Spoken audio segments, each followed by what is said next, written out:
আরে হারান দাদু যে, কি ব্যাপার আজকে এত সকাল সকাল খুব খুশি খুশি লাগছে?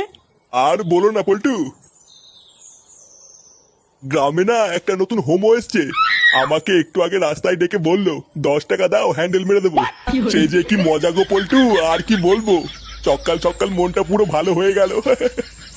কি বললা? 10 টাকা দিয়ে হ্যান্ডেল মেরে দিল? তা নয় তো আর কি বলছি গো ফুটো। তোমরা কিন্তু আবার এইসব কথা কাউকে বলো না, ঠিক আছে? এই না না দাদু, আমরা কাউকে বলবো না। লেওরা তুমি কাউকে বলো না। আচ্ছা আচ্ছা, ঠিক আছে ঠিক আছে।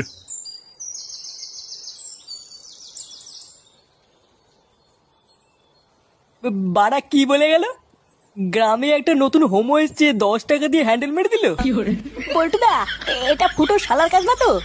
আমারও তো মারা তাই মনে হচ্ছে রে। ভাগ্যিস হারান দাদু জানে না ওটা ফুটো শালা, না হলে তো গ্রামে ফুটো সম্মানী টাকনি পড়ে যেত রে। বাড়া, চুদির ভাই তলে তলে এই ব্যবসা করছে। ফুটো, তুই কোনো চিন্তা করিস না। তোর শালাকে এই গ্রামে কেউ চেনে না, কোনো সমস্যা হবে না। হ্যাঁ, তুই কোনো চিন্তা করিস না। চল মদনের দোকান থেকে চা খেয়ে আসি।